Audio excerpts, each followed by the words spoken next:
Bismillahirrahmanirrahim. Assalamualaikum. Hope you all are safe and sound at your homes. Welcome to all of you. Dear students, in this lecture we will discuss about the MCQs of your book Biology class 10. Hope these MCQs will help you in your examination.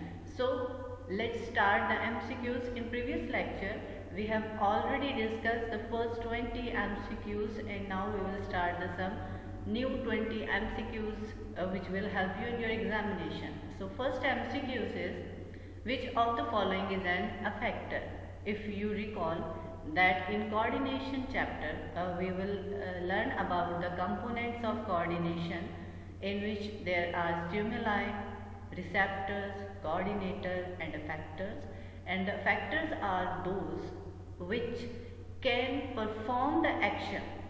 So effecटर्स को हमने जो है वो इनमें से effector ढूंढना है जो कि एक्शन परफॉर्म करेंगे, जिनके ऊपर स्टिमुलाई जो है वो असर करती है और असर करने के बाद वो रिस्पॉन्स प्रोड्यूस करते हैं. सो राइट ऑप्शन इज बोन्स, यानी बोन्स जो हैं वो अफेक्टर हैं. Air is a receptor, brain is a coordinator, skin is also a receptor. So just one is effector and that are the bones. Next MCQs, which mature cells never die? कौन से ऐसे cells हैं जो कि divide, which mature cells never divide? कौन से ऐसे cells हैं जो कि divide नहीं होते हैं after maturity? जब वो बन जाते हैं और अपना काम स्टार्ट करते हैं तो उसके बाद वो कभी भी डिवाइड होकर नए सेल प्रोड्यूस नहीं करते हैं, यानी माइटोसिस का अमल नहीं करते हैं. So it's right option is nerve cells. Nerve cells यानी हमारे जो नर्वस सिस्टम के जितने भी सेल्स हैं वो वाहिद सेल्स हैं जो कि माइटोसिस नहीं करते, रीजनरेट नहीं होते हैं. Next one is in peripheral nervous system PNS, how many pairs of nerves are there? 12 pairs of nerves. Next, which hormone is increase the reabsorption of water from nephron? कौन सा ऐसा hormone है जो पानी की रीअब्जॉर्प्शन को, हमारे blood में जो है पानी रीअब्जॉर्ब हो जाए, ज़्यादा से ज़्यादा पानी रीअब्जॉर्ब हो, क्योंकि हमारी बॉडी के अंदर पानी की कमी है तो उसके लिए काम करता है. तो right option is vasopressin. Next one is the which is emergency hormone? इनमें से कौन सा ऐसा हार्मोन है जिसे हम एमरजेंसी हार्मोन का नाम देते हैं? So the right option is, the right answer is epinephrine. Epinephrine is called the emergency hormone. Hormones आपने याद किए थे, उसमें आप लोगों को अगर याद हो तो एड्रिनल हार्मोन, एड्रिनल ग्लैंड के अंदर हमने पढ़ा था कि वो एक हार्मोन प्रोड्यूस करता है एपिनेफ्राइन, जो कि स्ट्रेस कंडीशन में या हमारी बॉडी जब किसी भी इमरजेंसी सिचुएशन में होती है, खौफ की हालत में होती है, खुशी की हालत में होती है, तो उस इमरजेंसी सिचुएशन से हमारी बॉडी को निपटने में मदद देता है. सो वो हार्मोन एपिनेफ्राइन है. Next option is which hormone maintain concentration of salt and water in the blood?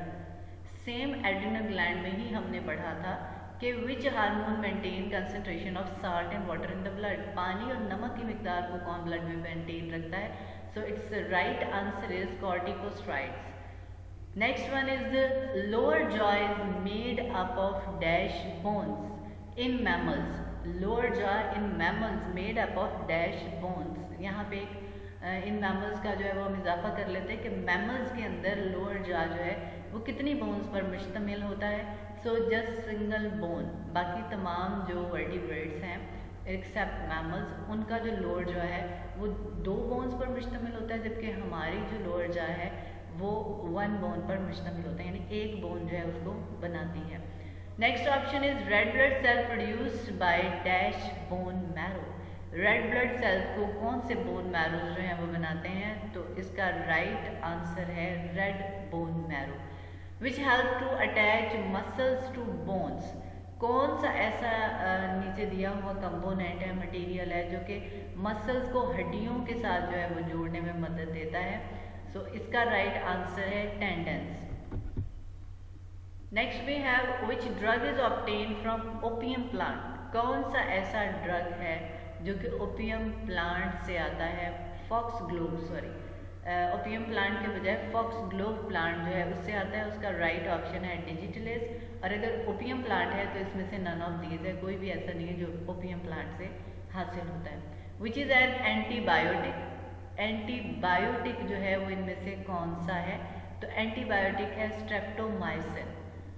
Usage of drug cause suicidal thought, इनमें से कौन सा ऐसा ड्रग है जिसको लेने से इंसान जो है जब उसको इस्तेमाल करते हैं, जो ड्रग अब्यूज़र्स हैं, ड्रग यूज़ कर रहे होते हैं, यानी ड्रग एडिक्ट्स जो हैं, वो जब ड्रग ले रहे हो, इनमें से कौन सी ड्रग है जिसे लेते हैं तो उसके बाद उनका दिल करता है कि वो अपने आप को मार ले, क्योंकि वो बहुत ज़्यादा स्ट्रेस की कंडीशन में होते हैं, बहुत ज़्यादा एंजाइटी उनके अंदर आ चुकी होती है, बहुत ज़्यादा दुनिया से उनका दिल चार्ट हो चुका होता है, हर बात को वो नेगेटिव ले रहे होते हैं। तो कौन सी ऐसी ड्रग है, और इसका राइट आंसर है sedative.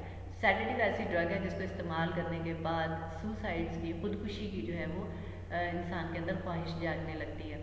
Which drug is use for post surgical pain, surgery के बाद, ऑपरेशन के बाद कौन सी ड्रग है जो दी जाती है ताकि वो दर्द महसूस ना हो, and that is the डायमॉर्फिन।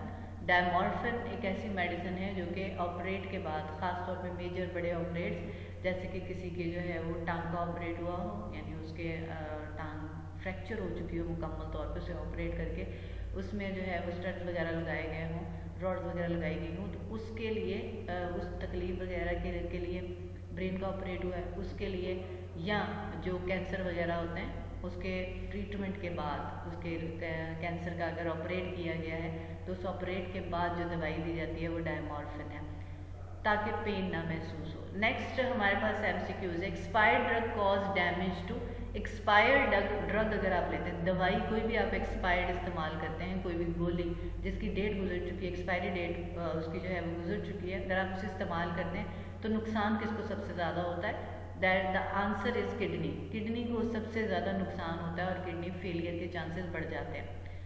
Next one, which antibiotic is use to lower blood pressure, कौन सा ऐसा एंटीबायोटिक है जो कि ब्लड प्रेशर को कम करने के लिए इस्तेमाल होता है, थायराइड डाययूरेटिक इसका सही आंसर है।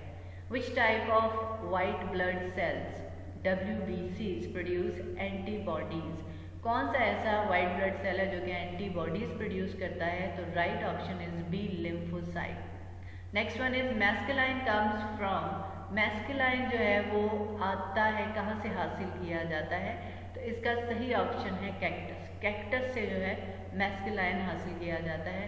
Which is use to dissolve blood clot, next MCQs, कौन सा ऐसा मटेरियल है, कौन सा ऐसा केमिकल है जिसे इस्तेमाल किया जाता है ब्लड क्लॉटिंग को ख़त्म करने के लिए, अगर हमारे खून की नालियों में, मसल्स में कहीं पे भी ब्लड क्लॉट हो गया है तो उस क्लॉट को ख़त्म करने के लिए, खून जम गया है तो उस जमे हुए खून को ख़त्म करने के लिए कौन सी दवाई इस्तेमाल की जाती है, right answer is यूरोकाइनेसिस।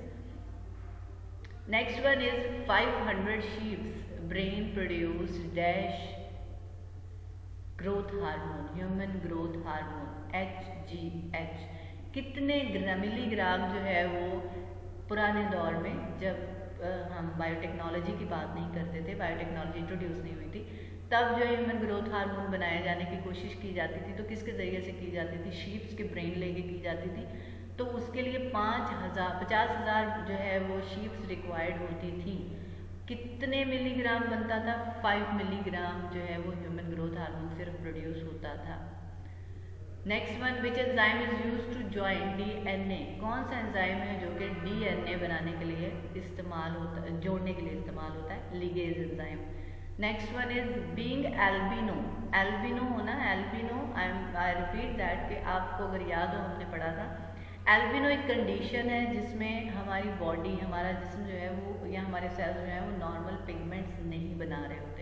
Normal pigments means कि आपके बालों का जो ब्लैक कलर है वो पिगमेंट्स की वजह से है, तो वो पिगमेंट नहीं बन रहा है। हमारी स्किन जो है वो ब्राउन या जो भी शेड दे रही होती है तो वो भी पिगमेंट्स की वजह से है, तो वो पिगमेंट्स नहीं बन रहे होते हैं। सो ये कंडीशन जो है एल्बिनो कंडीशन कहलाती है। सो एल्बिनो होना यानी ये कंडीशन अपेयर होना कि हमारी बॉडी जो है वो नॉर्मल पिगमेंट्स नहीं बना रही, तो वो क्या कहलाती है कंडीशन, तो इसको हम कहते हैं फिनोटाइप, क्योंकि एक्सप्रेशन हो रहा है, एक्सप्रेस कर रही है एक जीन अपने आप को, एक अलील अपने आप को एक्सप्रेस कर रही है। सो expression of the gene is called the phenotype. Which is the genetic material, इनमें से कौन सा जेनेटिक मटेरियल है? सो all of these, DNA, DNA का पार्ट होता है जीन, और जीन जिस जगह पे पाई जाती है वो लोकाई कहलाती है। So 3 are the genetic material. So all of these इसकी सही ऑप्शन है। अगर इनमें से सिर्फ कोई एक आता है तो आप उसे एक पे टिक लगा सकते हैं। Working of DNA is also called, working of DNA को क्या कहा जाता है? Working of DNA is also called the central dogma. जब डीएनए अपना काम कर रहा हो तो ये प्रोसेस या काम करने का उसका तरीकाकार सेंट्रल डोगमा कहलाता है। Who describe the pattern and factor of inheritance? इनमें से कौन सा ऐसा साइंटिस्ट था जिसने इनहेरिटेंस के तरीक़ाकार को एक्सप्लेन किया? तो हमने जो है वो इनहेरिटेंस के चैप्टर में पढ़ा, मेंडल ने इस पर बहुत काम किया था। How many chromosomes in human cells? कितने क्रोमोसोम्स होते हैं इंसान के सेल में? टोटल क्रोमोसोम्स पूछे हैं तो 46, अगर पेयर पूछे जाएं तो आप 23 क्रोमोसोम्स के पेयर बता सकते हैं। When NACP established in Pakistan 1987 में, नेशनल एड्स कंट्रोल प्रोग्राम जो है वो पाकिस्तान में कब स्टार्ट किया गया? 1987 में। UNFPA working in dash countries, 140 countries, 140 मुल्कों के अंदर ये काम कर रहा है। A new rabbit develops in dash days, 32 days।